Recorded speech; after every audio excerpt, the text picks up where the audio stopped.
If you want to pump your body and expand your mind, there's only one place to go. Mind Pump. Mind Pump with your hosts, Sal DiStefano, Adam Schaefer, and Justin Andrews.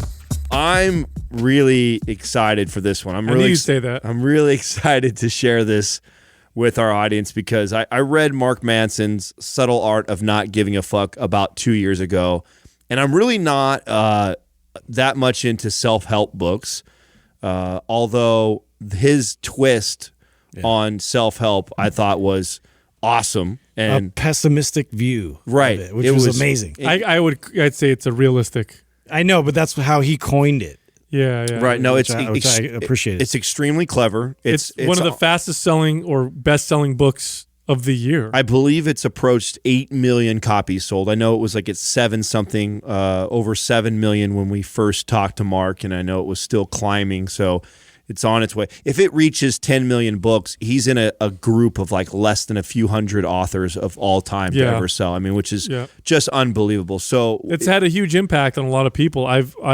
heard about his book and was referred to his book by several people that I have very, very high respect for. And they all say the same things. It was phenomenal. His new book, Everything is Fucked, looks just as amazing. And here's the thing about Mark. I didn't know much about him as a person. Then he comes into the studio and he's a really fucking cool dude. Yeah. He got to riff on Justin's guitar. Oh, yeah, that was awesome. He's got a dark sense of humor like we do. Yeah. Loves metal. Oh, we totally hit it off. And we had a great and what I was really proud about in this interview, which you're about to hear, is it's not like the classic interviews that you've heard him in. We talk a lot about a lot of different type of stuff. So if you're really into this guy and into his books, you're going to hear a different side of him that you may not have heard on other podcasts. His website is markmanson.net. His Instagram is markmansonnet. His Twitter is I am Mark Manson. Of course, his books are The Subtle Art of Not Giving a Fuck and Everything is Fucked. Highly, highly suggest both of those books as they're phenomenal. And before we get into the episode, I want to remind everybody, Maps Strong is 50% off. Now, remember, Maps Strong was our strongman-inspired muscle-building, fat-burning program. It's strongman-inspired, meaning it is full of lifts that you're probably not doing now. It's different. It's fun. There's a stamina component with our work sessions. It's a posterior chain heavy program. So you're going to get a very strong back, strong glutes when you do this workout. I was actually surprised that my arms got a little bit bigger. There isn't tons of direct bicep work, but it was all the heavy pulling and snatch grip pulls that got my biceps to respond. So this program's fun. It's awesome. It's half off. If you go to mapsstrong.com, mapsstrong.com, and use the code STRONG50, STRONG50, no space, for the discount. So make sure you check that out. And that's it. Here we are talking to one of our favorite guests, Mark Manson. I think we're as sensitive as we are today because people are finding power in being a victim. Yeah. Or they think they're finding power in being a victim. So yeah. It's like, you offended me. I'm powerful. And I've noticed this because, I've been writing some pretty vulgar shit for 10 years now. And it's just the last 2 years, the complaints. I mean, I've always gotten complaints, but, don't make fun of these people or that. But it's just the last year or two. It's getting unbearable. It's every single thing I write, every joke. Really? There's people coming. Dude, I wrote a joke. I wrote an email to my list, and I made a joke about strippers. And it's that's fair game. It's just a very generic stripper joke. And I got so many complaints. And there was one woman, and she was like, you need to think about the fact that some of us have husbands that cheated on us with strippers. You should be more sensitive. I'm like, what? I'm we're reaching the point where you literally can't write anything anymore. Yeah. It's just because somebody somewhere has fragmented all the way down. Yeah. Been traumatized by anything. I don't know who said this, but I heard it somewhere. I thought it was brilliant that back in the medieval times or times of kings and queens, you knew that shit was about to hit the fan when the jester, the court jester would get executed by the king. Interesting. When the jester no longer could make jokes, then you knew you were dealing with a tyrant. A tyrant. Yeah. Wow. And it's interesting, right? Kind of a sign of the times where comedians are now being told they can't be funny the way that they've been funny before. Yeah. Everybody gets offended by anything. Do you think that's a reflection on something else? Yeah, I mean, so a lot of the new book is about this. A lot of it is about I describe it as our receding threshold for, I guess, pain or discomfort. I think people are becoming less emotionally resilient. Mm-hmm. And that plays out across society in a lot of different ways. Part of it is just that, we're constantly like distracted and, we can't be bored for more than 2 seconds.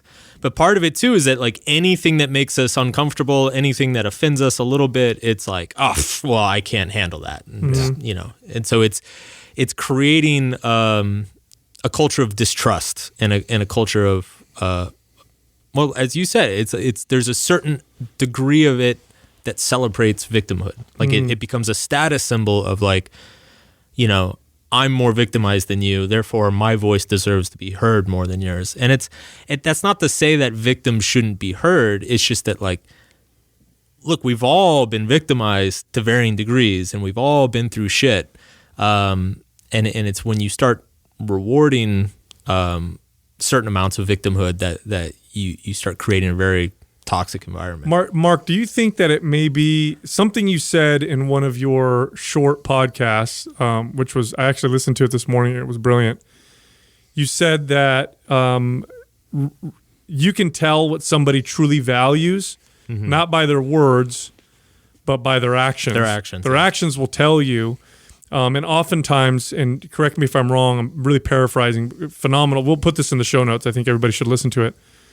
You said that oftentimes we say we want certain things or that we value certain things because that's what we want to be, but our actions actually show us that we're someone else. Do you think that this celebration of victimhood or constantly trying to be offended or finding a reason to be offended is a way for people to show, is to signal their virtue? Like, oh, I'm offended by that too. Like, of course that bothers me. When in reality, they probably aren't. I think it's inevitable. Anytime you start being rewarded with attention and validation, and especially today, I mean, everything's driven by attention. Everything's kind of set up to incentivize attention, and just the nature of human psychology is that really fucked up shit grabs our attention more than anything else. Definitely. And so if that's what spreads the easiest and spreads the furthest and gets you the most attention and therefore gets you the most, I guess, emotional support or validation, I don't even think it's conscious in a lot of us. Like we start naturally leaning into that, essentially. And I want to make clear too, because this topic gets politicized a lot, and it's funny because it gets politicized. People tend to project, whoever the other side is, and it's been interesting. I'm in the middle of my speaking tour right now. I'm doing red states and blue states, and when I start talking about this on stage, and I talk to people after the show, it's in the blue states. They're like, yeah, those damn Trump supporters, like they get so upset at the smallest thing, and then I'm in the red states, and I'm like, those goddamn liberals, like they can't they just man up and deal with it? And I'm like, guys, man, this is, I get to see it. It's everywhere, everywhere. And so I tried to, writing this book, I wanted to very much write it apolitically, in a way that both sides could kind of hopefully see what's going on. Going to the root. Yeah, because it's just everybody's blaming the other side right now. And as long as we're blaming the other side, we're not dealing with our own shit. Now, your first book, one of the best-selling books of ever, I think, but definitely of the last 10 years. I know it's going to at some point hit 10 million copies, if I'm not mistaken. It's getting there. It's a self-help book, but it's I think it's more than that. Well, with a twist. I think you got to explain the the motivation behind that book first, and why you wrote it the way you did in comparison to the it's average. not a typical self-help book. Sure. So it's, I'd been blogging for a long time, and I had a personal development blog, and I've read self-help stuff and personal development stuff since I was a teenager, and I reached a point in my late 20s where I became very disillusioned with all of it. And it wasn't so much, it's not that it's wrong, it's just that I felt like a lot of these ideas of, believe you can do anything, and if you just believe it, it will come true, and all basically all this shit that is kind of designed to make you feel good, kind of kiss your ass a little bit, be like, hey reader, you're great too, I believe in you. It's like, no, humans are shit. Like when you really study psychology, like you quickly understand that like we are fucked up creatures, we have lots of problems, we have lots of biases, prejudices, and we're very limited. And so I felt like there really needed to be a pessimistic self-help book, like a self-help book that didn't start out with the idea of like, you're great, you could do anything. Yeah. It started out with the idea of like, you're shit, I'm shit, we're all shit, let's try to be less shitty. And people loved it. It took off. So it's less fantastical that way. Absolutely. And it's, I think that's what, the most common reader reaction is like, oh, it's so real. And I think that's what, kind of gets through to them, is that you're not living in this fantasy world of, just I don't know, all this like airy fairy crap that you hear all the time. You help people, I guess, put the responsibility on themselves. I don't know how, if there's a better way to put it, but the message is a little counter to what we've heard for maybe the past couple decades, which is it's not your fault, don't worry about it. You're more like, hey, you've got a lot of control, it's your responsibility. Do you think the timing is part of what made it so popular? Because because a lot of what you talk about is old wisdom. Yeah, none of this shit's new. Oh, it's all old wisdom. Like if you study the world's religions and philosophers, you in a modern way convey what they've been saying, but you convey it in a way that connects with people today, but you're conveying that message. You think it was just the timing, like people hadn't heard this message said that way for long enough to now you brought it out and they're like, oh shit. Yeah.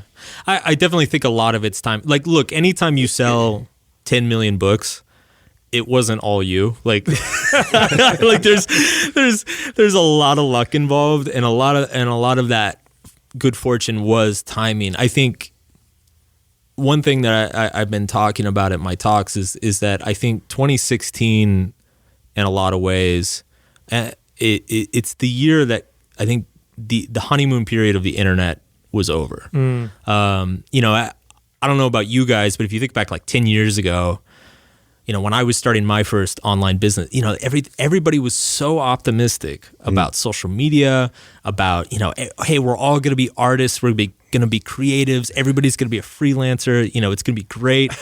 And then like 2015, 2016, we just started realizing like all of the social costs that come along with being this connected with everything. And I think we haven't really recovered from that.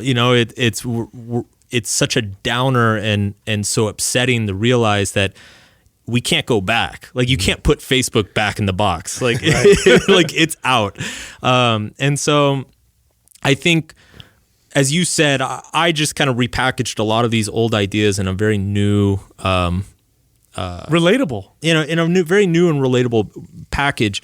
And I think that I caught like the perfect moment. The book came out at the perfect moment where people were like very disillusioned and upset and pessimistic, but they still wanted to get better.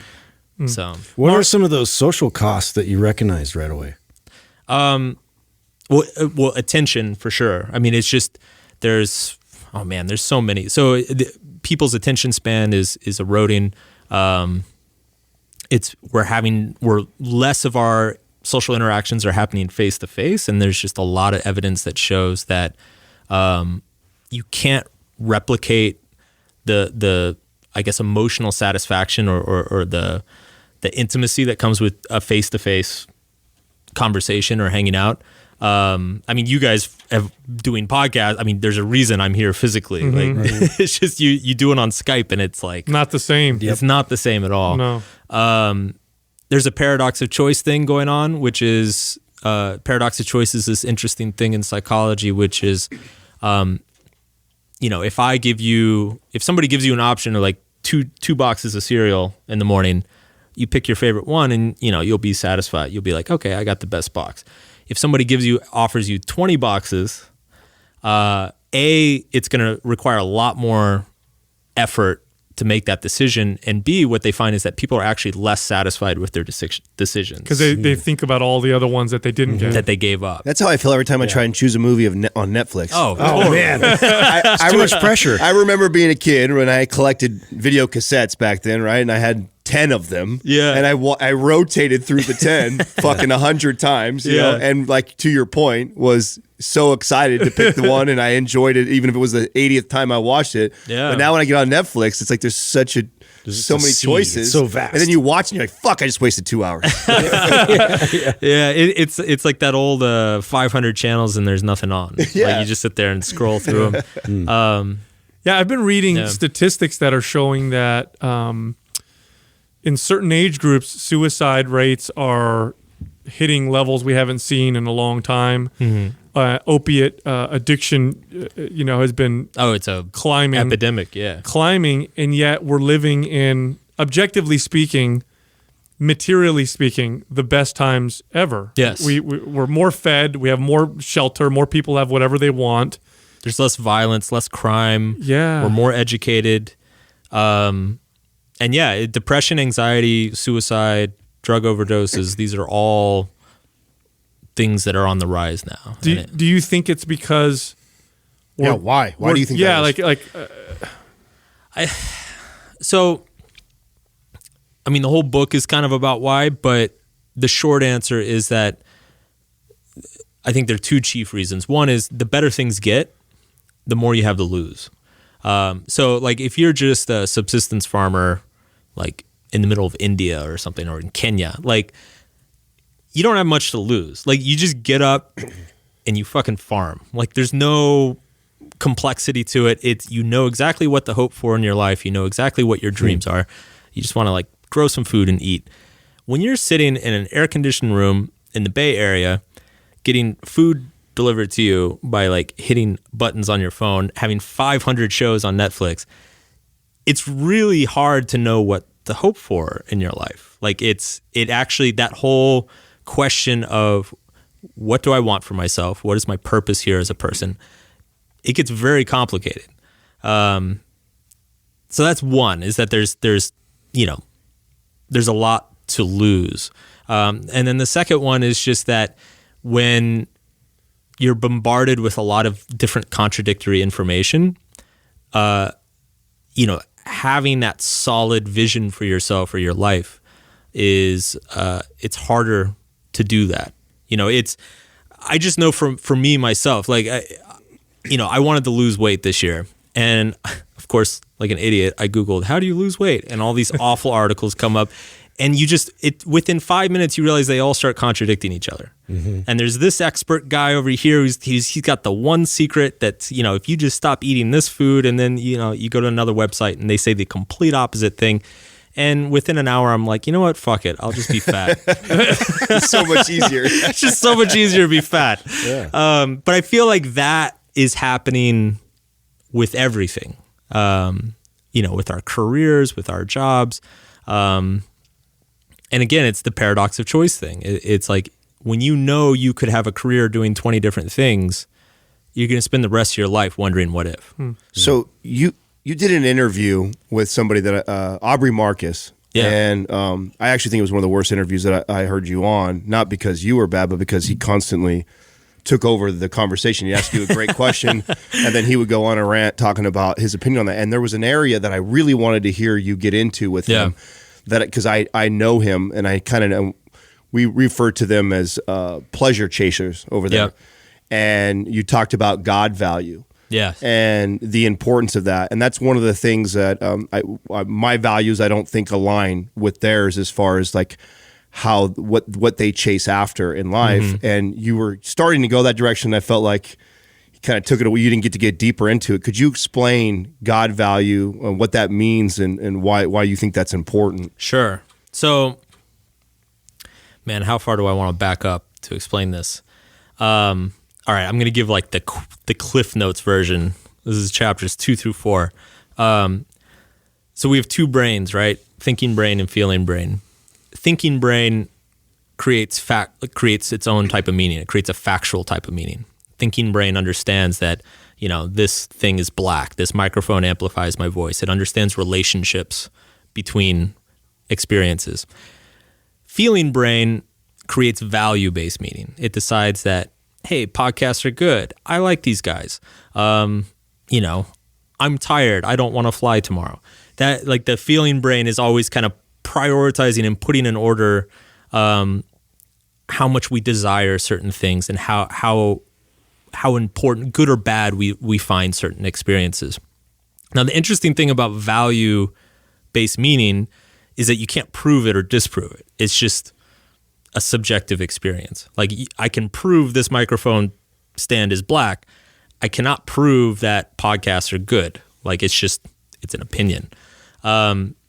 What's interesting is that when you take all of our values in life, something has to be at the top. We all have to pick something that we believe is more important than anything else in life. And for people who are religious, that tends to be God. But even if you're not religious, something else will become your God. Something else becomes your God. So people, for people who, like, money is the most important thing in their life, they end up viewing everything else they experience in terms of money. So if their relationships fail, they're like, oh, well, if I made more money, maybe I'd be loved. If they don't like somebody, they're like, oh, well, they're a loser because they don't have enough money. Whatever you put in that top slot of your value hierarchy will determine the way you see everything else. And the important thing about God values is that they're, again, even if you're not religious, they're bought into on faith. You cannot prove that, money is the most important thing in existence. It's something that you just started believing at some point based on your own experiences. And so I don't recall specifically the conversation with Marcus, but it's funny, like, I love talking to him, but it's clear that he and I have very different values. And I definitely think he puts, positive experience or pleasurable experiences is much higher on his value hierarchy than it is on mine. I tend to think that the way to develop yourself, the way to grow as a person, is actually leaning into pain and discomfort. And that is true, just as it's true, we walk through your gym, just as it's true with your physical body, it's true with your mental and emotional body. Like, you become emotionally stronger the more conflict and awkwardness and uncomfortable things that you deal with. And so I think when pleasure's great, pleasure's fun, and it has its place in life. But I think when you start using it as kind of the rubric to measure your experiences as a human, it can lead you into some unhealthy cul-de-sacs. Isn't also with the God value, the real value being that it is ultimately unachievable? It's something greater than, yourself. Yes. And I think anybody who kind of uses themselves as a God value, I think you would classify them as a narcissist. Yeah. But yeah, the interesting thing is that we need something in our life that we value more than ourselves. Like, that's what essentially gives life its sense of meaning and purpose. A super common example is like your kids. Most loving parents value their child's life more than their own. And it's that putting their child above themselves in their feeling brain that allows them to feel a sense of purpose and hope in their life, to wake up every morning and be like, I'm here for a good reason, I'm doing a good thing. People who put themselves above everything, or put something like really superficial like money or having a nice car or whatever, eventually that feels very empty, because it's very replaceable, I guess. These a lot of what you're saying is echoed by the world's major religions and most followed philosophies of detachment from. In other words, if you're not worshiping a god, then you're worshiping something. Yep. And a lot of the ancient religions talk about detaching from those things, whether it's fasting so that you abstain from food, or your abstinence, abstinent, or detaching from the desire for power or money. These lessons have been taught to us for thousands and thousands and thousands of years. Why do you think they fall out of favor with us? Why do you think we forget them and then have to be reminded? Well, one thing that's happening lately, and I make this argument a little bit in the second part of the book, is that we're becoming less religious. I think it's the technology has become so good and has advanced so quickly and has given us so much individual potential to direct our own life, that we don't really buy into those lessons anymore. It's all that stuff like fasting, giving 10% of your money, giving things away, sacrificing for other people, like that was baked into all these religions as a way to keep people emotionally healthy, keep people growing. It's, keep people going to that emotional gym in their minds. I think today we've built so much of our culture is driven by technology and consumerism that is constantly telling us you can be anything you want. You can do anything you want. You deserve anything you want. That's where it gets really dangerous, is when you start being told like, you deserve to have a great car and a hot chick and be partying like 24/7. It's like, fucker, you don't deserve anything. Like, what have you done lately? What's your gift to humanity? Yeah, it's like, since when do we deserve happiness? Like, this is the funny thing is God, who was I doing? I did an interview with a pretty prominent podcaster. I'm not gonna say their name, and they kind of threw this classic self-help trope at me. And it's like, whoa, everybody deserves happiness. I'm like, says who, man? Like, there's some shitty people on this planet. So, it's like happiness is great, but it can't be the point.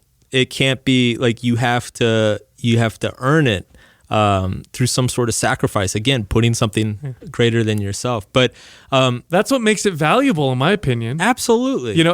We use the example of, we're trainers, right? So we talk about fitness all the time.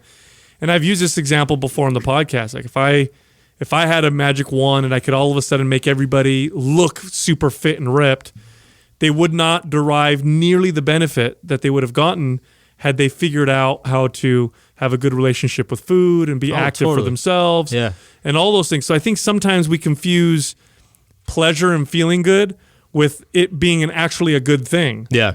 It might not be. I mean, you could do a bunch of cocaine and feel great, sure, but it's probably not good for you. Yeah.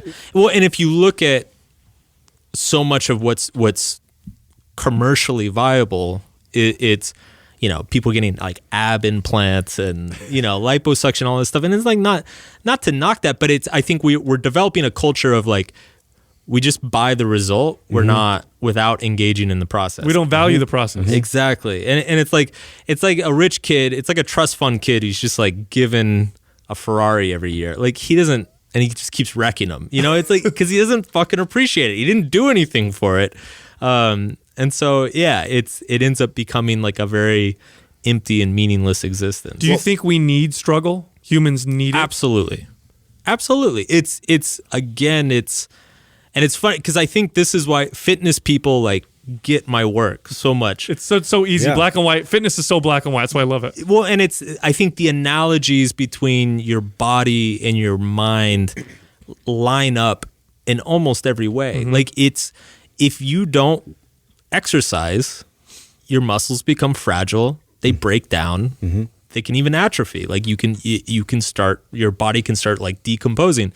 It's the same thing with your brain. Same thing. Like, all the evidence shows it. Like, if you are not consistently like challenging yourself mentally, intellectually, emotionally, you get weaker, you get more fragile, you get more sensitive, and then you get offended when a guy sends you an email with a stripper joke.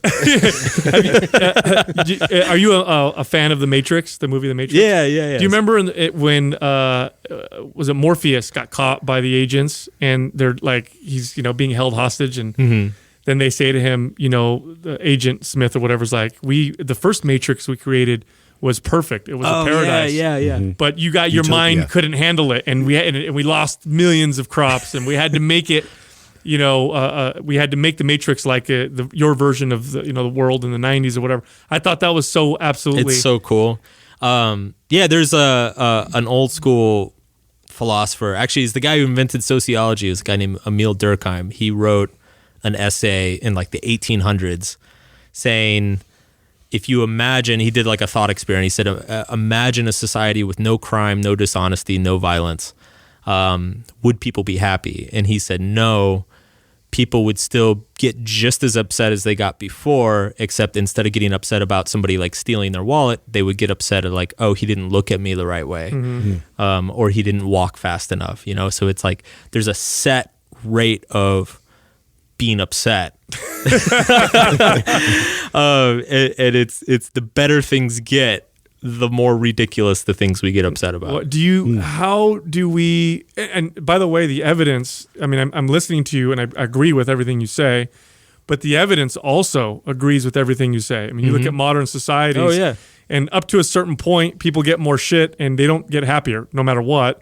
And oftentimes it gets much worse. And you can look at the studies on lottery winners. Those are my favorite. Yeah. People who win the lottery and just end up where they were before in a few years. They go broke. Broke and depressed just like they were before. Didn't solve the root of their issues. But how do we, because life used to come with struggle built in, more so I think than it does today, or at least different.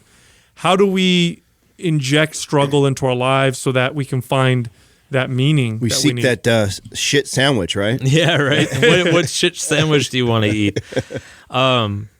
I think this is becoming something that it's almost like mental hygiene, or like mental fitness. I think it given how powerful and distracting all the technology is, I think we need to start consciously developing regimens for ourselves in terms of like information diets, like being very conscious of what we are consuming, how much time we're spending online, who we're following on Twitter and Facebook and whatnot. I think, there's one side of it is just simply like very consciously limiting what you're exposed to, so that you're not getting sucked into like stupid struggles that don't actually affect anything. And then I think the flip side of that is to go out and find meaningful challenges for yourself. And one of the things that I've started talking about is I think that we might actually be thinking too globally as a society now. I think, the internet, again, the amazing thing the internet did is it made us so aware of what's happening globally. But I think it's also moved our interests away from like local struggles and concerns. Not only like instead of like sitting on Twitter and like screaming at people about some political issue, like if you took that same energy and went down to the local school and like bought some poor kids school supplies, maybe volunteered as a substitute teacher or something, like not only are you going to it's way more effective, make more impact, but that is going to add more purpose and meaning to your life than like any sort of globally related issue that you find. It's like, and I'm not saying don't get involved with global issues, but I guess my point is like the only way that for any of us to make a dent in a global issue is you have to like dedicate your life to it. And so I just think we need to like move our focus back to more of a local level. If we move that even more local, do you think if people focused on just making themselves better, that would be the best approach? I think that's part of it. I think making yourself better. I mean, it depends how you define making yourself better. But that's a good one though. We need to get into that. Yeah, because actually, this does raise an interesting issue because and this kind of comes back to a lot of my criticism of self-development.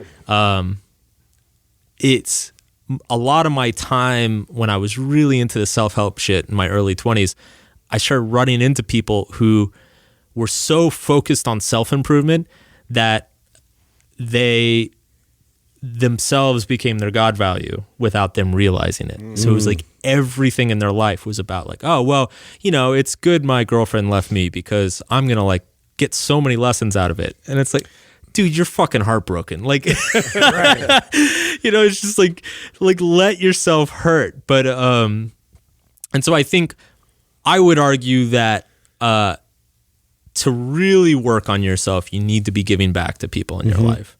There's no way you can't build yourself up as an island completely.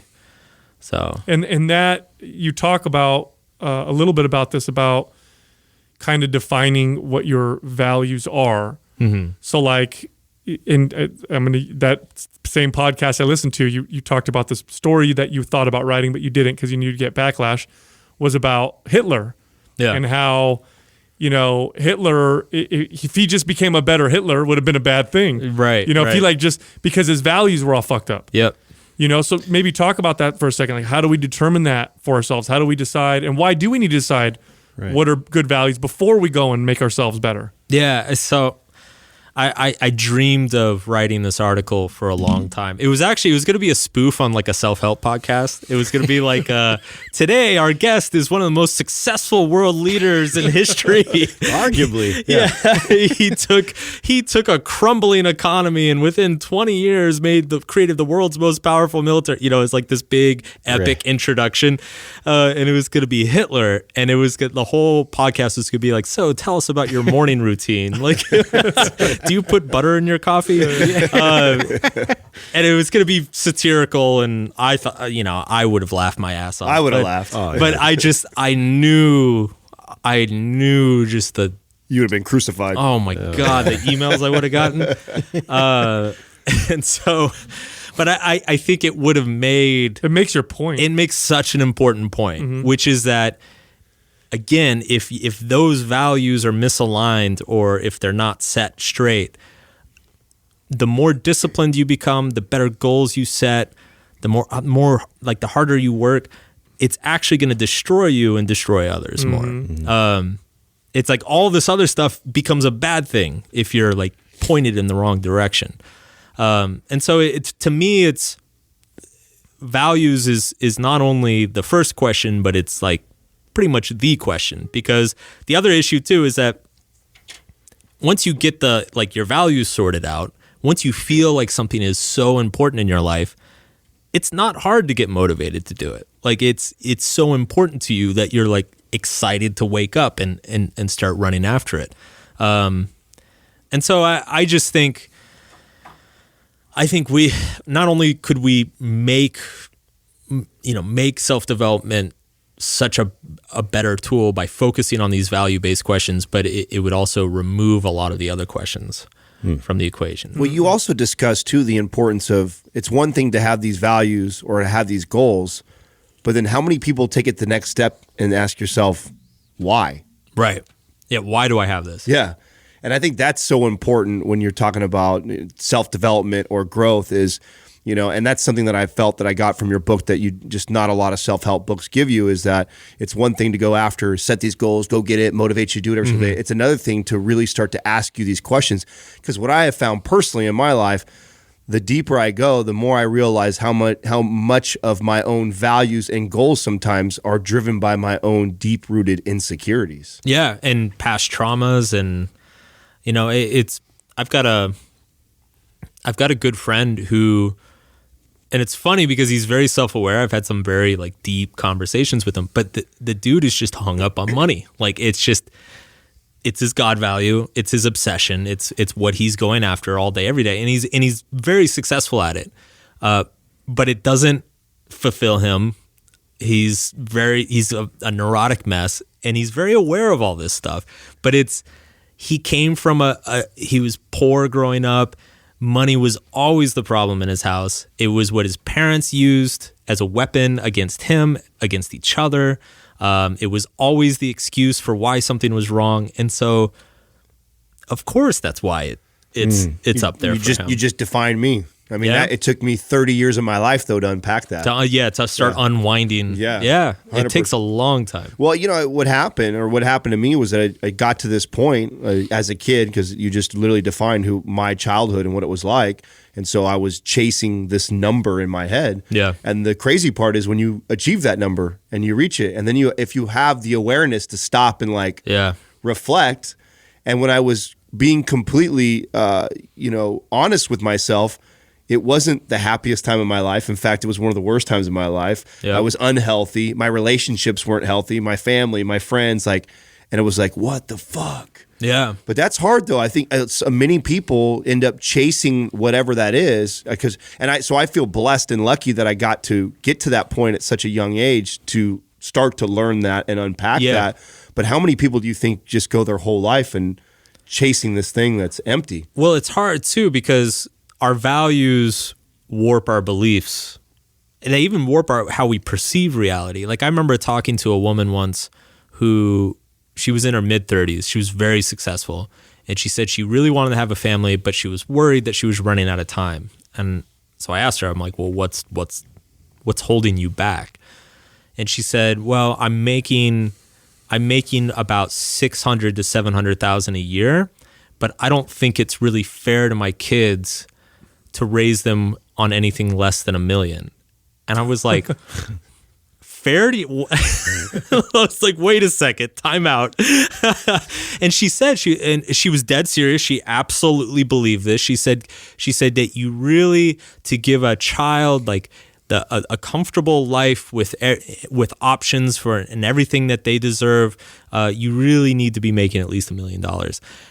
And I was like, wow, like there's a lot of digging that you need to do there. Like, because it's, I was like, you realize, right, that 99% of the planet grows up without $1 million. And I think most of us turned out okay.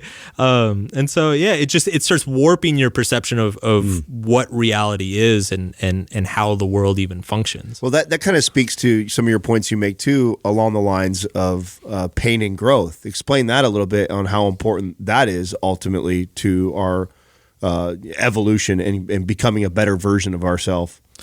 You mean the kids with a lot of money? Well, just that how important the pain is, because that and the struggle for us to be better. Yeah, there's a wonderful book that just came out about a year ago. It's called The Coddling of the American Mind, and a lot of it is about, I guess, what you would call helicopter parenting.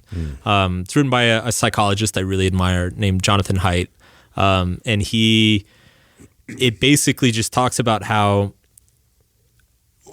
parents who are very well-intentioned, their idea of good parenting is like, oh, well, don't let Junior, fall and hurt themselves. And, oh, don't let Junior, like, if those kids are being mean, I'm going to go find Junior different friends who are nicer to him. And what pretty much all the research and data shows is that you need kids to fall and hurt themselves. Mm-hmm. You need them to be socially rejected by others. Mm-hmm. You need for them to have conflicts, to feel insecure, to feel inadequate, to fail at something.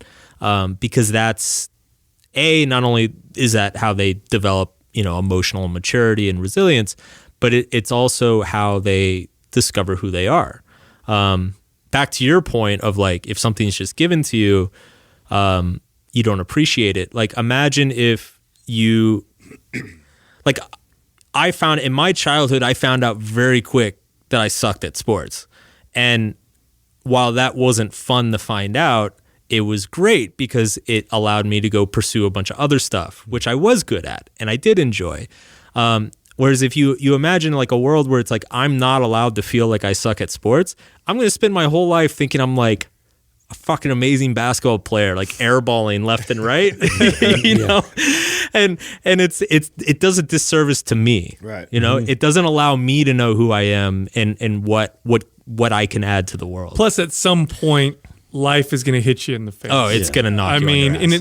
And the only way to prepare for that is to get hit in the face as you're growing up a little bit. Well, it led to you. It led to you probably doing music, and then music led to you probably writing, right? Absolutely. There's a great. I don't know if you ever watched The Twilight Zone growing up? Do you A remember little that bit, show? yeah, Oh, yeah. great writing. There's this one episode where this bank robber's running from the cops, and So they have a shootout, and then he kind of gets shot, and then he wakes up, and there's this guy with this white suit on, and he's like, hey, I'm here to take care of you and give you whatever you want. And so, make a long story short, the guy gets this opulent hotel, all these women, he goes and gambles. Every time he rolls a dice, he gets a 7 every single time. And then they fast forward a few weeks, and the guy just hasn't shaved, and he's just miserable. And he calls the guy over, and he goes, this sucks. Every time I roll the dice, I win. Anything I want, I get. Like, this isn't great at all. And the guy goes, oh, we could structure some in that stuff in here. And he's like, it wouldn't be the same because I know you would be doing it. And he goes, I didn't think heaven would be like this. And the guy laughs, and he goes, what makes you think this is heaven? That's awesome. Absolutely brilliant, That's great. brilliant message. You know, talking about values and how it warps the way you view things, which is so true. Why is it so hard to change our value, our top value? Why if somebody like your friend who's so self-aware and knows that he's worshiping money and it's probably bringing him a lot of grief, what is the thing that prevents people from being like, I'm going to switch to a different value? Yeah, because it's, well, two reasons. One is that, again, the lens by which you interpret all of your experiences is kind of like comes through you're like looking down through your value hierarchy. So it's whatever is your God value, like that's the lens in which you interpret everything else underneath it, every experience underneath it. And so They're literally shattering what you think of things. Oh, if you yeah. change that. Absolutely. I mean, it's you know, I've had conversations with my friend where like literally he believes that if he went broke, I would stop hanging out with him. And I'm like, dude, I've known you for like 20 years. Like, what the fuck? You know, I was like, oh, that's like borderline offensive. Yeah, actually. exactly. But it's like, I know him well enough that I know that that's just how his brain works. And so it's when every experience is being interpreted in a way to reinforce that God value, it's hard to even like get to a point where you can properly analyze it and question it. I think the only way you can change a value is to have that value fail you in a massive way. And this is where these rock bottom moments come in, where it breaks your world, but because your world's broken, you can put it back together in a better way. Like in Subtle Art, one of the main stories that I bring up a few times is like my first serious girlfriend, the girl I was like madly in love with, thought I was going to be with her forever, cheats on me and leaves me for another guy. And it completely ripped apart everything I knew about relationships, everything I knew about women, everything I knew about myself. And it was such a horrifying and awful experience. But what it made me realize is you know, the relationship actually was kind of shitty and I was just delusional. And B, it made me really evaluate like what were the things I was valuing the wrong things in the relationship. I was giving fucks about, you know, stuff that wasn't as important as other things that I should have been giving a fuck about. And so I needed to be knocked on my ass to have that opportunity to like reshuffle the value pyramid. Do you think, because you make a really strong case that we need to have the right values so that we can strive to accomplish the right things, and then that makes us ultimately feel fulfilled. Do you think as a society it makes sense for us to have certain values in common, or do you think that that a moral relativism is okay, where you and I will value different things, and or do you think it's important that we have kind of this framework and we all decide this is right, this is wrong? I think so. Regardless of whether I think it's a good thing or not, I think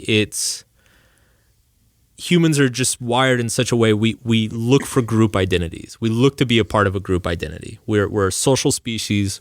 We need a certain amount of social validation, and the primary way we achieve that is by creating certain groups or cultures that we are a part of that define us and kind of creates like an us versus them identification. I think that's natural and inevitable. I think where it becomes dangerous is when those us and them definitions are either very superficial or they're done in extreme and hateful ways. So I guess the answer is yes. We do need some sort of group identity that we feel like we're a part of. It's just the manner in which some of us go about that group identity that shit hits the fan. I've heard you talk to, about recognizing your own biases and to be able to start kind of really reading and educating yourself in other directions. And how important do you think that is? Absolutely. It's so important, especially today. Right. There are a couple different websites that I've seen. One's called like the Flip Side, and I think there's another one I can't remember. But it's like there are some services now. What they're doing is that they're summarizing arguments on both sides of the political spectrum, and the idea is that you get exposed to both views without all the bullshit and the headlines and clickbait that comes along with whichever side you're typically on. I try to make a point to read books and articles that contradict something that I believe, because that's where you're going to learn something. So important. And it's hard. You got to make a conscious effort. You kind of have to even like plan it into your day. But it's again, the more the technology is focused on just making comfortable, convenient experiences, the less likely we are to start doing that. You share so much wisdom, and it's obviously resonating with a lot of people. Where have you derived this wisdom from? Or where have you pulled from to come up with the ways that you're able to communicate things so effectively? I've fucked up a lot. Love it. I've fucked up a lot. It's fine. Like one of the most common questions I get is like, they're like, "Are you uncomfortable giving advice?" And I'm like, "Yes, I'm absolutely uncomfortable giving advice." Like, have you seen my life? That's part of it. I was always a nerdy and bookish kid. I starting when I was in high school, I started reading philosophy and psychology and science books and all this stuff. And so it was always just very much understanding the human mind and how do we grow and develop and become happier. Like these were always topics that I pursued as a hobby since I was very young. And then it was in my earlier mid-20s when I was starting some internet businesses that I had a chance to start writing it for others. And originally it was just for fun. It was just like, I think I was like 24 and single. So most of the shit that I wrote, it was like, well, got hammered, talked to a girl, didn't go very well, but here's what I learned. And I got to go from there. And it started snowballing. And as the audience grew, the more, I guess, responsible I felt to like really understand a lot of the research and the data about a lot of these different topics. And so then I'd go off and read a bunch of books and then write more, and then the audience would grow. And that's just essentially what's been happening for 12 years now. Wow. And did you derive any of it from any spiritual practices? I was really into Buddhism in college and like a few years after. I still love the philosophy of Buddhism. I'm bad at practicing meditation. It's one of those, I have like an on again, off again relationship with meditation, and it's I wish I did it consistently, but it's so hard to keep it as a habit. Well, you could argue that your writing is partly meditation too, though, right? It's very therapeutic. Yeah. Absolutely. But yeah, I'm a big fan of some Eastern philosophy, but I grew up, I actually grew up super Christian. I always joke that, so my parents made me go to church twice a week, and then I went to a private Christian school. So I had to go to chapel 5 times a week. So I was going to church 7 times a week till I was like 16 or 18. So I even though I'm atheist, I always joke that I can like out Bible the fuck out of anybody. You know? Just like don't try to out Bible me. So that's interesting to me that you grew up Christian. You studied a little bit of Buddhism, and then you actually claimed to be atheist.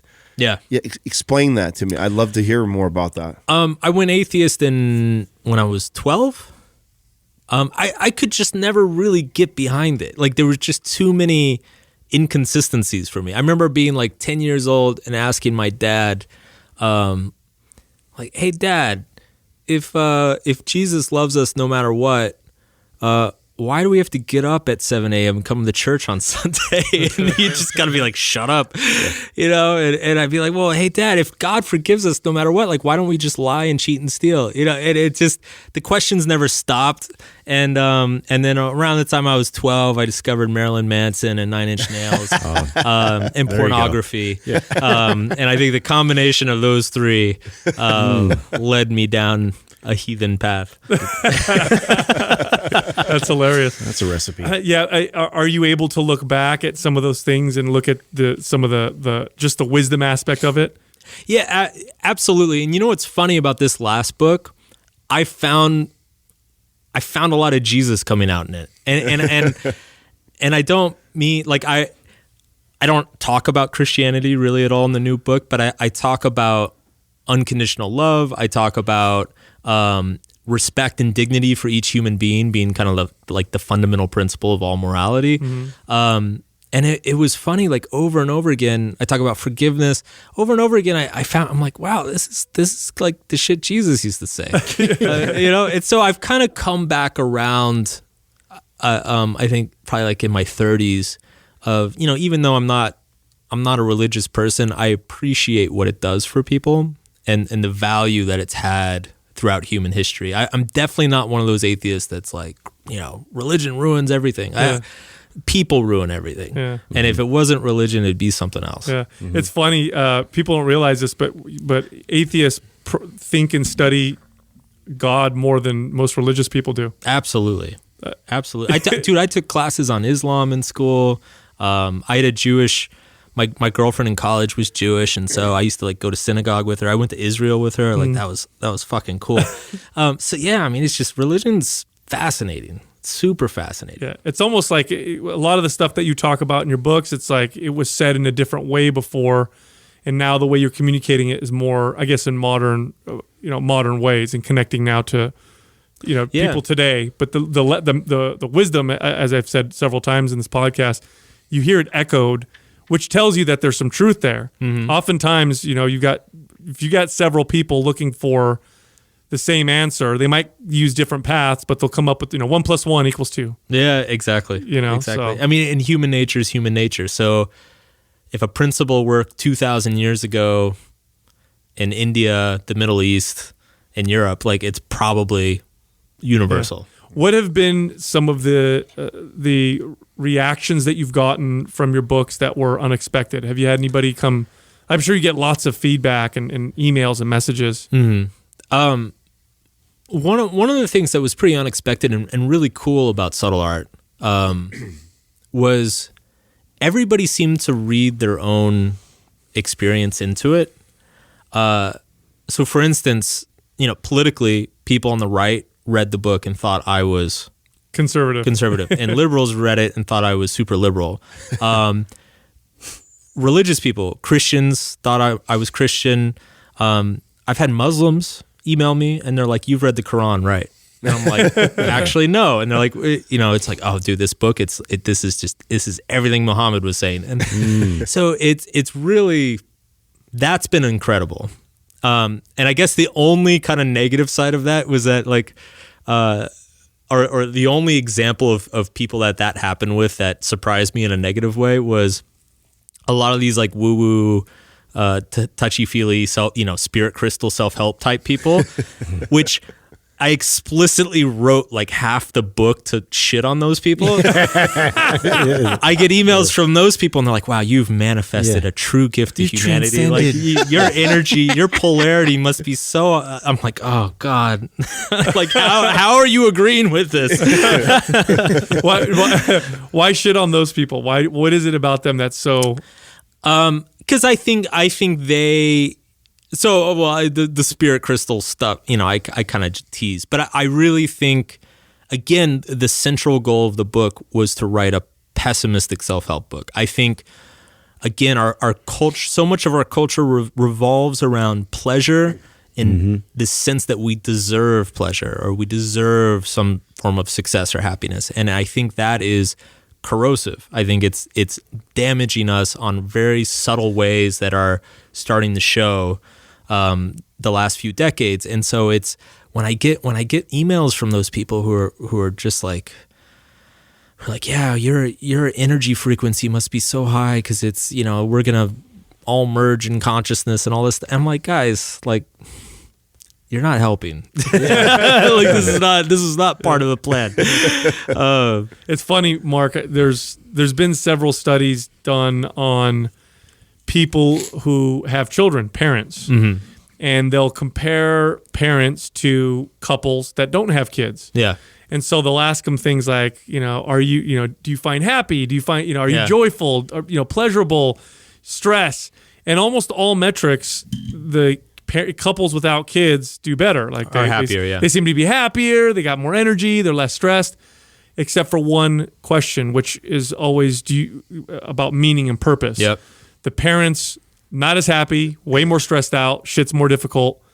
Far more meaning in their life, which I think really points to a lot of what you're talking about. Absolutely. I think I wrote an article a few years ago because I know the study you're talking about, and I wrote about. I was like, if you ever needed like one study that shows you like why happiness research is fucking pointless, it's like is this one? Because I remember when that study came out, like journalists wrote articles. They're like, if you want to be happy, don't have kids, and I'm like, shut the fuck up. Like, you're missing the point. Because it's like that right there. Like because ask not any parent. I'm sure there's some parents that don't want their kids, but like ask like any functional family, any parent of a functional family, like, would you go back? Would you give up your kid? Like, not a single one is going to say yes. Not at all. Not a single one. Not at all. How do you inject challenge and struggle into your life now? I mean, you've sold millions of copies, obviously making shit tons of money. I'm sure you have. Well, to that point, actually, I wanted to ask you this, and I think that lines perfect with your question, Sal. Is I can't imagine what it's like to be, a lifelong goal probably as a writer is to, be a New York Times bestseller and sell millions of copies. And I'm sure that there was a major high. Sure. And then there was something afterwards that I think most people don't expect.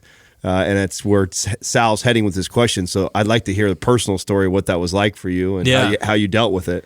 It messed with me, man. Like success, it really messes with you. And it's funny because one thing I've written for a long time is that our perception of ourselves lags behind reality.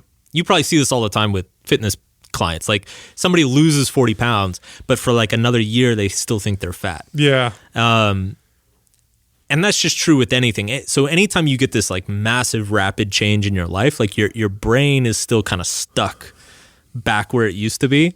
And so when Subtle Art blew up, there was a good 6 months that I literally had no clue what to do with myself. I could get up and spend the whole week promoting my book, or I could get up and spend the whole week playing Zelda, and the exact same result would happen. And I mean, which would be a lot of money, but which is great. But after like months and months of that, of just being like, well, why get up? Why do anything? Like, why write? Why answer my phone? I'm done. What do I do now? Yeah, it's like, and so I really struggled with, and then on top of that, you have the fact that with a book this successful, there's so much pressure of like, how are you going to follow this up? A lot of like the fact that I'm like still a pretty young author messed with me. I was 32 when this came out, so I'm like, fuck, I'm 32 and I peaked. Like, yeah, I've probably got another 20, 30 years of books in me, and none of them are like statistically speaking, it's very likely that none of them are going to sell as well or do as well or get as much attention. And so that's really depressing, you know, and it's not that it's all about money or attention, but it's, you know, you like to feel that incremental improvement in your results. I think that's just human nature. You like every year to be a little bit better than last. You like every book to be a little bit better than the last one. And so I felt kind of robbed of that. So yeah, I languished around for like 6 or 8 months and didn't know what to do. And I struggled to find that vision of what I wanted my future to be. And that's actually where the whole hope concept kind of started, because I became a little bit depressed.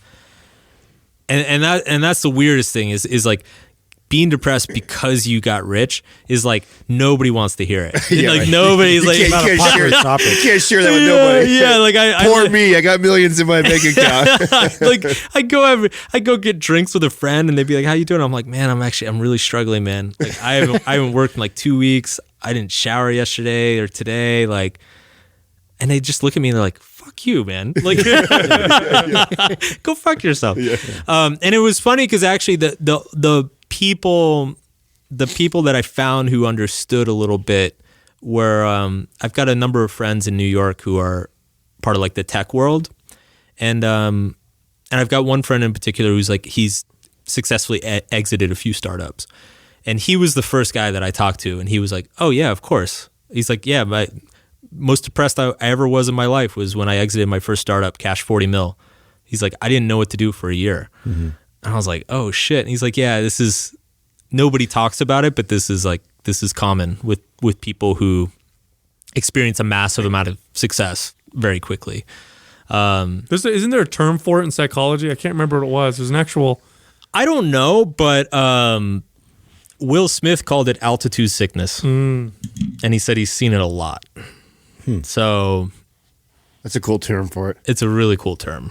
Yeah. And he said what happens too is that a lot of people take themselves down the mountain instead of staying and adjusting.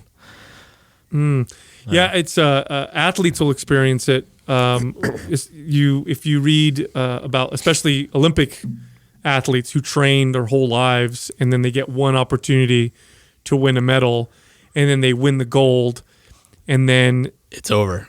because like we just talked about with values, that was their God. Yep. And now what? Yep. It's like a radical reinvention of yourself. You have to. Yeah. And it's one of the lines in the book, which was actually, it's about halfway through the book, but it's one of the first things I wrote was I said, the only way to truly destroy a dream is for it to come true. And people never tell you that, or you never think about that. It's like when you dream about having something for 20 years and that dream gets you up in the morning, it gets you inspired, motivated, excited, you know, it is the basis of a lot of your friendships. And then all of a sudden you get it, and now you don't know, like all of that stuff is it's not there anymore. You don't know why to get up anymore.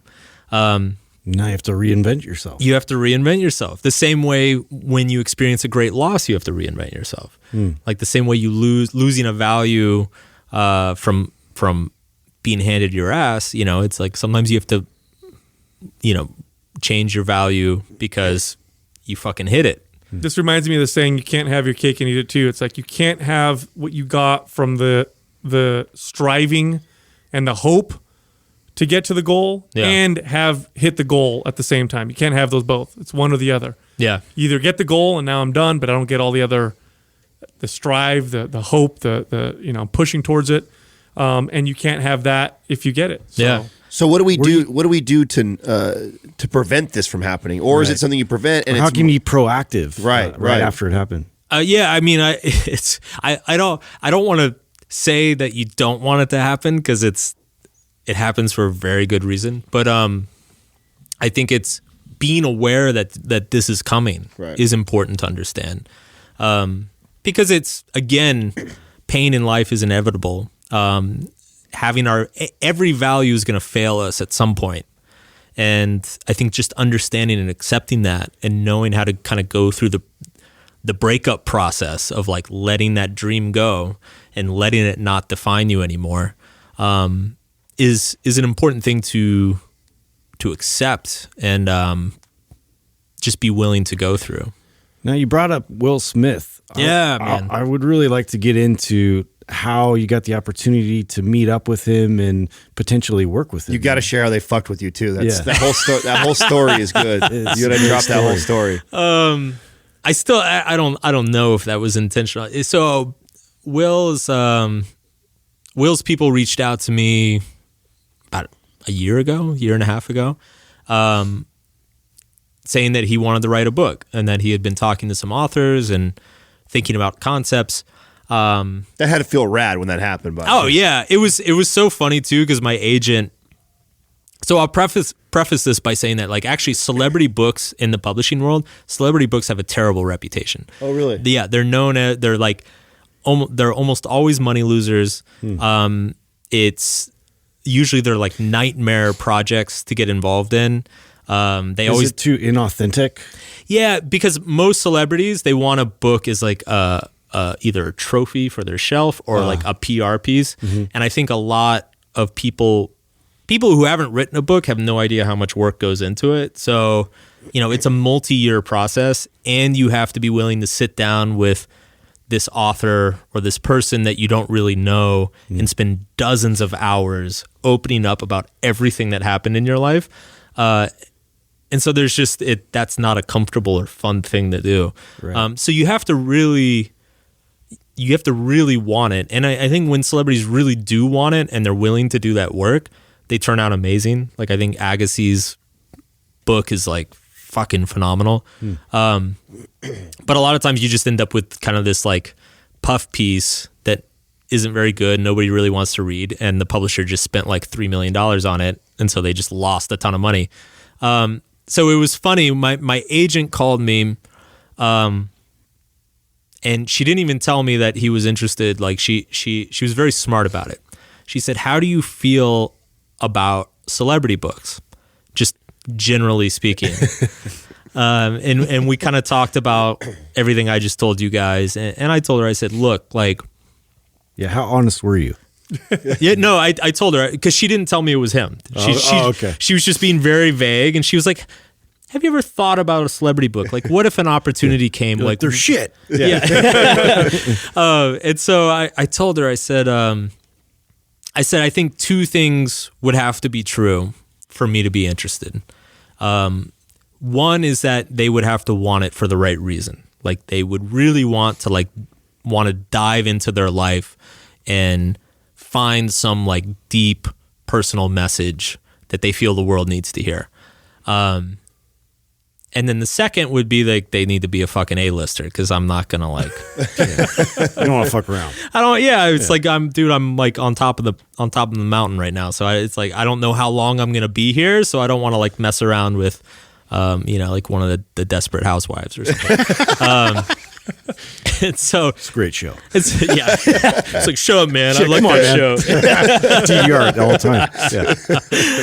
Yeah. So she's like, okay.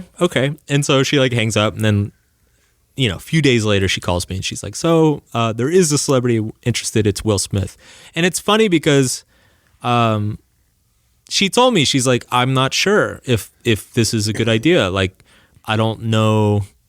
And she didn't really know much about him. And it's funny because he's got a montage, an interview montage that went viral like 10 years ago. I don't know if any of you guys saw it, but it's like some random dude took like a bunch of interview clips of Will Smith and put them together into like an 8-minute video.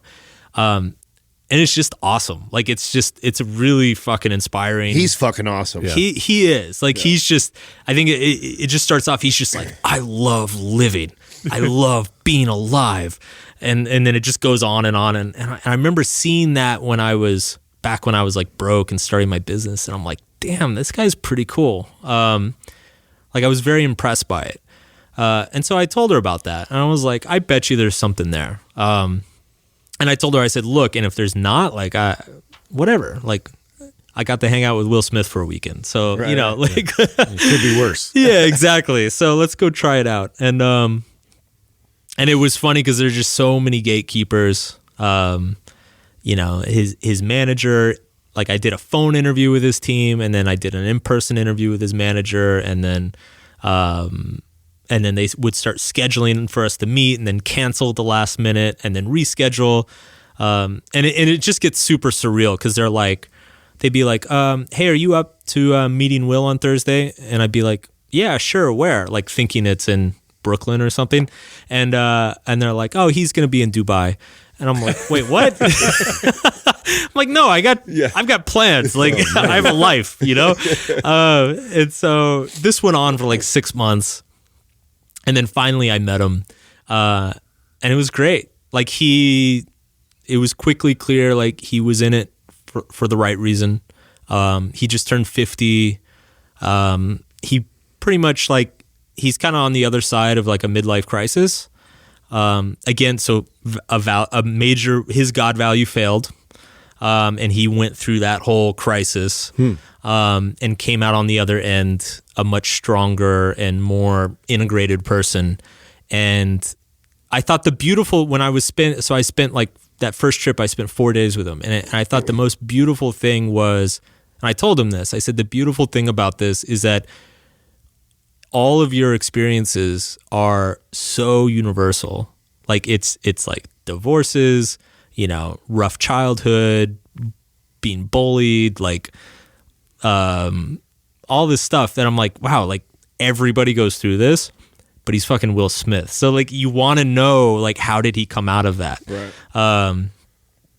And so, yeah, we hit it off, and it was great. And then it was funny, the last day he asked me, just out of the blue, he's like, so do you have any book ideas? And I was like, oh yeah, of course I got ideas. And he's like, cool, yeah, can you show me? And I'm like, hold on, I got to go to my hotel room. I'll be back in like 2 hours. I run to my hotel room, start writing shit up. Yeah. I'm like, okay. And I came back and showed him essentially what I told him is I said, like, look, when I came here, my question, like, obviously you're a famous dude. Very like people are going to, you could write shit for 400 pages and people would buy this book.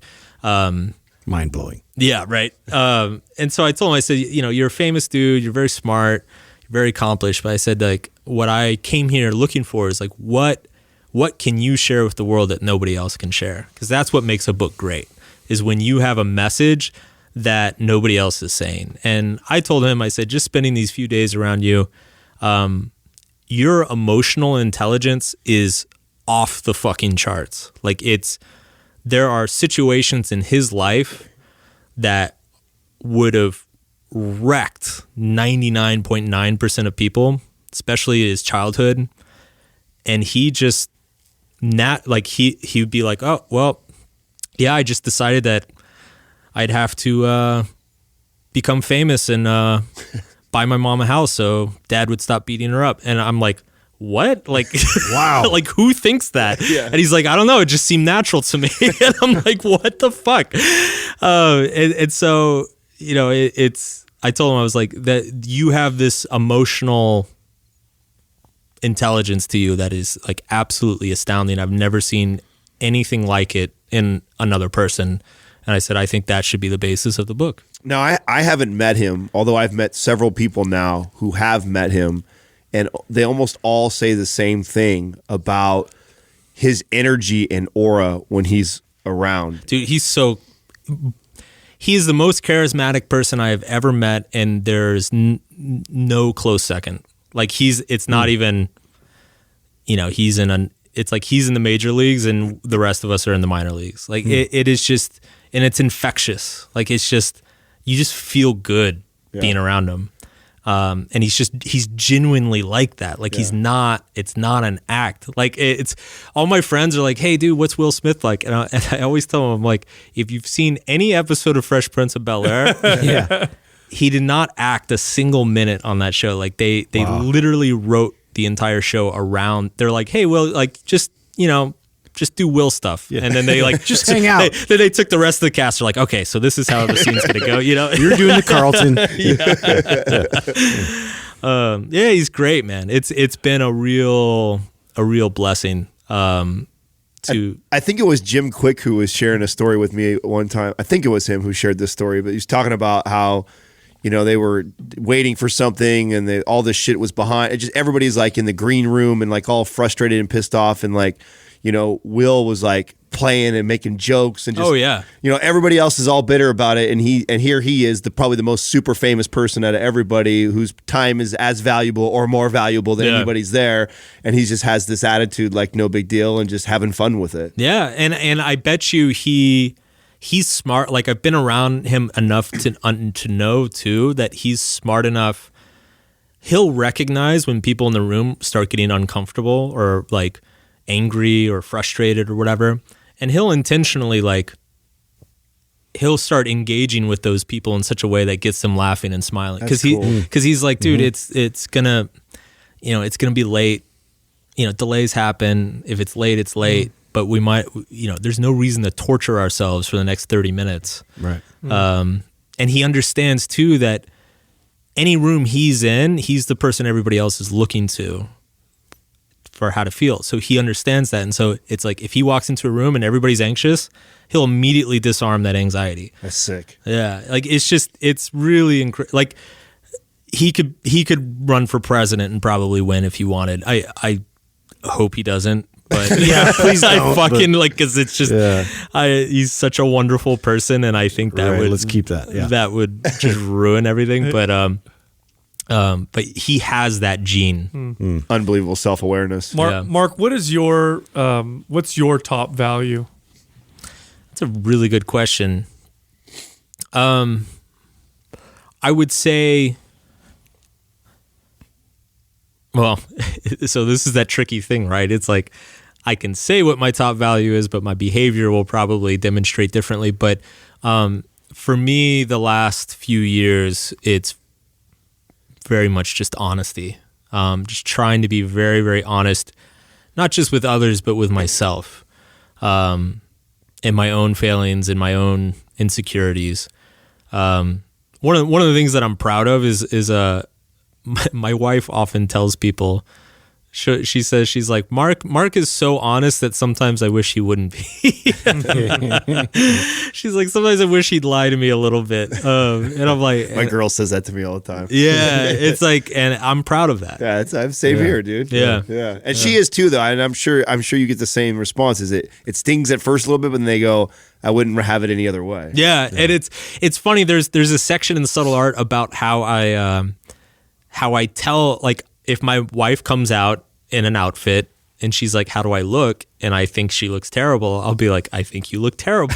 And it was so funny because, like, I got so many emails from people, a lot of women, but some men too, who are like, you can't say that. Like, that's awful. Like, dude, you just got married. Like, if you want this marriage to last, and I was like, you don't get it. Like, if I don't say that, then when she does look absolutely gorgeous, doesn't mean as much. It's not going to mean anything. It's funny you say that, because I have this thing with saying I love you. Mm-hmm. And I remember this was like a thing that we had to work through in our relationship when we first got together, because she was kind of taught to just to express it, share it, show it, say it all the time. Yeah.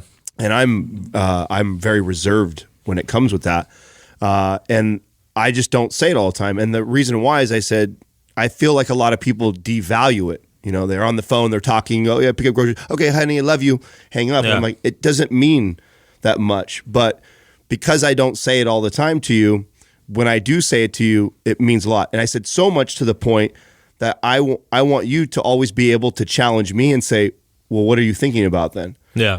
And I should be able to say something back to you. So we have this with our relationship today where, because I don't say it that often, but when I do, it is because there's something that has happened to me in the day, or I've seen something, or I thought about her, and it makes me feel compelled to text that over to her or call her and say that to her. Mm-hmm. And she always follows up with, what are you thinking about? And so I can give that to her. But I think that's really important, though, don't you? Yeah, and I think so much of a successful relationship is working with the other person's flaws rather than just trying to fix them or like bury them. And it's and you can only do that by being honest. You can only, like, I have certain things with my wife too, where it's like, so I'm bad at expressing anger, for instance. Like I just bottle shit up. And she's really good at noticing when I'm doing that and being like, no, you're pissed off. Like, tell me why. And I'm like, no, I'm fine. And she's like, no, tell me why you're pissed. And I'm like, no, really, I'm fine.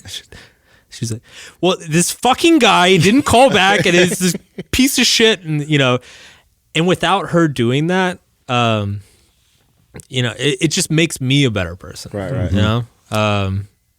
Mark, what are your biggest struggles right now? Oh gosh, all these damn podcasts you got to do. All these fucking podcasts. Stupid questions. Ask the same question. Yeah, how many bad ones have you? How many interviews do you walk like, fuck, that was a waste of time? There are definitely a few. You know what's funny, man? It's been interesting doing the podcasts because I didn't really do podcasts for like 2.5 years. So I did a ton for Subtle Art, and then I just stopped all interviews because when you're selling 8 million books, who the fuck wants to do interviews? Yeah. Play Zelda. Fuck it. Exactly.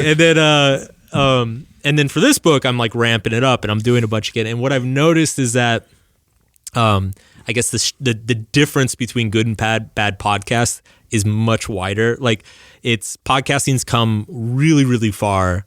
And it's like when they're good, they're amazing now. And when they're bad, they're still awful. Whereas like 3-4 years ago, it was very rare that you were like, wow, that was an amazing interview. Like it was all kind of mixed together.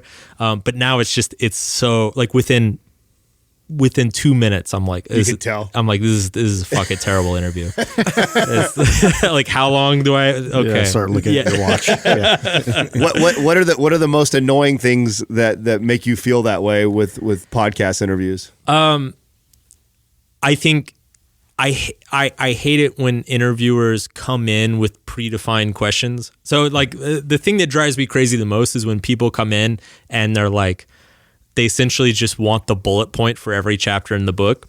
They're like, so tell us about the thinking brain and feeling brain. And I'm like, okay. And read the fucking book. I know. Like, this is supposed to be a conversation. And like, I'll try to make jokes and they won't laugh. And, and I'm like, all right. It just feels like I'm just like talking to a machine or something. Yeah. I like the more conversational vibe like you guys do here. Like I think everybody likes that. Like that's what a listener wants. It feels real. Right. Yeah, and it feels like they're in the room with you. Right. If it was just about info, like you just I don't know, you'd send them a bullet point summary. Plus, I mean, from a business standpoint, it sells more books when people get to know you.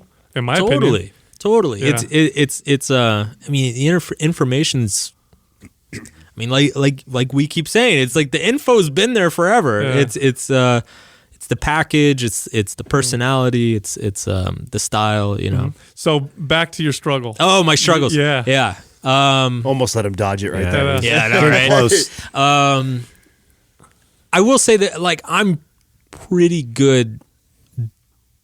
This has been a really good year. I'm super busy, but it's like a really good busy.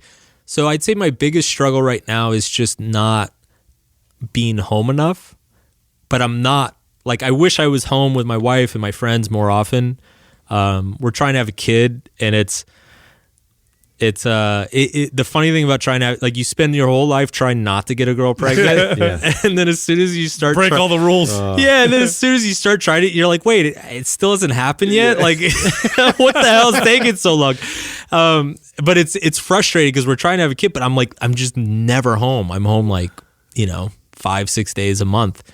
So like that's been hard, but I also understand that this is just it's a temporary period that this is going on. I would say that's the biggest struggle right now.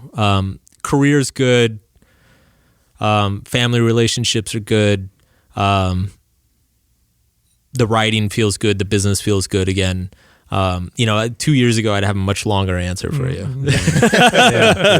Are you looking forward to fatherhood? I am. And it's funny. I didn't know if I'd ever get here. Really? Yeah. I never had much interest in kids. I feel you, dude. Yeah. I got one coming August 7th. And I was, Oh, wow. yeah, I was the guy who said, like, I mean, if you actually are a longtime listener of the podcast, you'll hear the evolution of it. We've been going now for 4.5 years. You hear the beginning. Took me 4 years to talk him into it. The first couple of years, you hear me going like, no kids. I'll probably never have kids. Yeah. To now, I'm incredibly excited. But see, for me, like there's things that I selfishly wanted to do and be, and I feel like those were major values for me, and I've kind of accomplished that. I'm at where I want to be, and so I'm at a place in my life where I want to be a lot more selfless. Yeah, and I want to give. I want to give more than I take. Yeah, absolutely. Right. That's kind of where I'm at in my life. So that's completely changed. I'd imagine you're. Yeah, for me, it was the exact same thing, and I feel like that's a new thing too. I think that's a new thing with our generation is that we're the first generation who's like, no, I want to do my bucket list before the kids, not after. I don't want to wait till I'm 60 to like check off all the things I want to do with my life. But yeah, it's the same thing. Like it went from like not wanting them to, well, if it happens, it happens. And then there was just kind of one day soon after I got married that I was like watching a little kid run around, and I'm like, man, being a dad would be awesome. And then it's been all over since. Oh, there's going to be such an amazing book around that topic. Yeah. Just from listening to your philosophy and talking about helicopter parents and all that kind of. Oh man, I can't wait. Most challenging yet most rewarding thing I've ever done in my entire life, and it continues to be, I believe, the most challenging thing. All the good intentions, but then you see how it plays out, and I'm like, it's gonna get easier. Struggling that. Nope. Even Keeps getting harder. Never easier. Even though she's not pregnant yet, are you already thinking like that? I mean, have you started that process of thinking like the values I want to instill in my kid, the things I won't do, I will do? Are you thinking like that yet? Not a whole lot. It's funny because a bunch of my friends have just recently had their first kids, and it's been funny because it's the main theme that I keep hearing from all my friends is that it's you can plan as much as you want, but as soon as it comes out, like you don't know what the fuck you're doing. Like it's I have two. I still don't know what the fuck I'm doing. Yeah, exactly. I have no idea. I think that's why grandparents was funny when I had my son. My son was the first grandchild for my parents, and I remember my mom. She'd watch him, and then she'd be like, "I'd be like, God, you're so happy," and she's like, "Oh, I love my grandkids more than I love my own kids." And I'd be like, "Excuse me."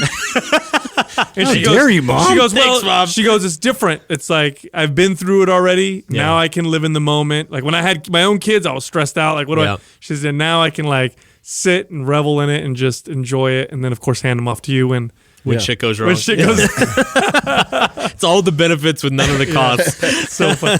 Something you talk about helicopter parents. There was a quote that I heard, and it might have been from Jordan Peterson, I think, who's one that said it, and I thought it was so brilliant. And he said, "Never do for your kids That's Jordan. what they can do for themselves." Yeah. And I thought, wow, that is absolutely, and it's funny now because now my kids do all kinds of shit. Man, Yeah. that is so easy to say. It's so easy to say. Yeah. It's actually more work at first to make your kids do shit than you do it yourself. Yeah. But I'm seeing it I'm seeing the benefits of it. Just Yeah. it's Definitely. crazy. So, Mark, what does a guy who does not value money that high and gets a fuck ton of it, what does he go buy? I bought a Nintendo Switch. That was Stupid, bro. Ballin'. that was And Zelda reference is real then. and I got the one with like the red and the blue controller because I was like Splurge, I was big like, time. fuck Right? it. I'll pay an extra $20 to get the limited edition. Don't break the bank. You asshole. It's funny. So we did just buy a house, and we live in New York, so it was pretty fucking expensive. But like my wife and I have talked. Like I think really the only two things, we bought a house, which we plan to live in forever, so it's kind of like just a one-time thing. But the only thing that we kind of agreed that it's like, okay, we're gonna splurge on this is we decided business class from now on. Like that's the one thing we're like, that's all right. This is our like be a rich baller experience. It's like we just always buy business class tickets. Hell yeah. That's so awesome. That's so awesome. Hey, any favorite hobbies that you're into besides writing? I mean, music. That's right. You Like, at you're one a point guitarist, right? wanted to Yeah. be a musician. Yeah. I wanted to be a musician until I was about like 25. Went to music school. So I go to a lot of shows, play video games, obviously, and then travel. Like I travel a lot for work, but I've traveled so much in my life, and it never gets old. It evolves, So I try to take the wife on a couple trips each year. It's funny, you're on tour, you're just not on tour for music. Yeah. Yeah, no, it's The irony of it. So you want to know this one is of my struggle. you want to know one of the coolest things about, I guess being a famous author or whatever. When you tweet it, other famous people, they actually tweet back to you. And so I'm a huge heavy metal fan. Yeah. So are we. Yeah? Oh, yeah. Hell yeah, Excellent. dude. So I started just tweeting at all these metal bands that I love. And I'm like, hey, dude, like, your music's really inspiring. I wrote this book. Like, do you want a free book? And like a bunch of them wrote back. They're like, yeah. And so one of my shit, it worked. Yeah, it worked. And then one of my favorite bands is this nerdy metal band called Periphery. And like half the guys in it are like huge fans of the book. That's rad. And so when they came through New York, I like went to their show, hung out backstage, like went out and got beers with them and everything.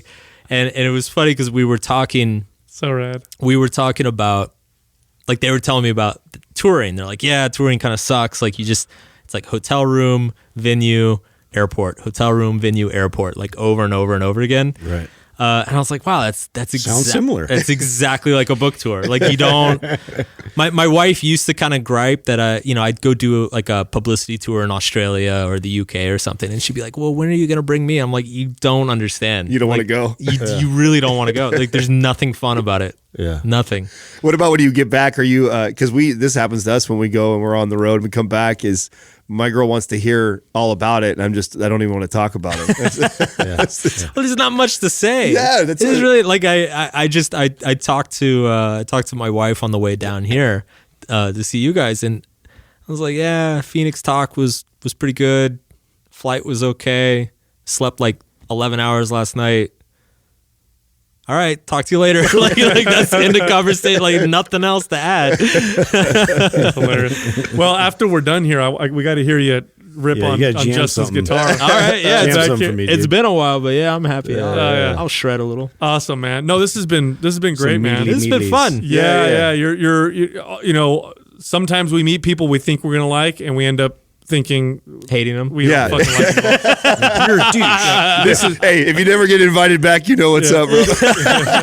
Fuck those guys. That's a sign. Book number 3 didn't even call me. But this is not one of those times. You're even better than we thought you'd be. So Thanks, Yeah, man. thanks for Yeah. coming down. We really appreciate what you're doing, man. Yeah, Thank yeah. you. Yeah, Thank it's a you. good time, bro. Thank you for listening to Mind Pump. If your goal is to build and shape your body, dramatically improve your health and energy, and maximize your overall performance, check out our discounted RGB Super Bundle at mindpumpmedia.com. The RGB Super Bundle includes MAPS Anabolic, MAPS Performance, and MAPS Aesthetic. 9 months of phased expert exercise programming designed by Sal, Adam, and Justin to systematically transform the way your body looks, feels, and performs. With detailed workout blueprints and over 200 videos, the RGB Super Bundle is like having Sal, Adam, and Justin as your own personal trainers, but at a fraction of the price. The RGB Super Bundle has a full 30-day money-back guarantee, and you can get it now plus other valuable free resources at mindpumpmedia.com. If you enjoy this show, please share the love by leaving us a 5-star rating and review on iTunes and by introducing Mind Pump to your friends and family. We thank you for your support, and until next time, this is Mind Pump.